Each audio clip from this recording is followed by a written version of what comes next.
आणि राज्यामध्ये आरक्षणावरून जे काही राजकारण सुरू आहे पाहूया त्याच संदर्भातल्या टॉप 9 घडामोडी। नाशिकचे मराठे छगन भुजबळांचा कार्यक्रम करणार, भुजबळांना काय पाडायचं ते आपोआप पडणार, मनोज जरांगेंचा हल्लाबोल। 14 ऑगस्ट ते 20 ऑगस्ट पर्यंत मतदारसंघाचा डेटा घेऊन या, जरांगे पाटील यांचं मराठा कार्यकर्त्यांना आवाहन। जरांगे यांच्याकडून विधानसभा निवडणूक लढवणार असल्याचं स्पष्ट संकेत।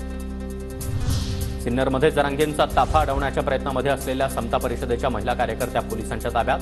शिर्डीहून नाशिककडे येताना ताफा अडवण्याचा महिला कार्यकर्त्यांचा होता प्रयत्न। छगन भुजबळ नाशिक जिल्ह्याला लागलेली 7.5, आता जिल्ह्यामध्ये तरी निवडून येतो का बघा, नाशिकमधील रॅलीमधून मनोज जरांगेंचा हल्लाबोल। सरकारच्या निर्णयाची 29 ऑगस्ट पर्यंत वाट पाहणार, त्यानंतर निर्णय घेणार, जरांगेंचा इशारा।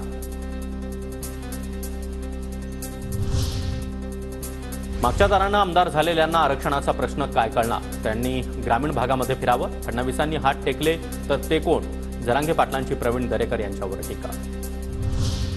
एकदा मुंबईला जाऊन यावंसच वाटतंय, 2 कामं करायची, एक निवडणूक लढवायची तर दुसरं मुंबईला चक्कर मारायची, मनोज जरांगेंचा पुन्हा एकदा मुंबईवर धडकण्याचा इशारा। मराठा समाजासोबतच धनगर, लिंगायत आणि मुस्लिम, त्याचबरोबर भटक्या समाजाच्या आरक्षणासाठी आमची मार्ग काढण्यासाठी सहकार्याची भावना, कायद्यामध्ये बदल करणं गरजेचं, मराठा आरक्षणाबाबत सुप्रिया सुळेंचं वक्तव्य।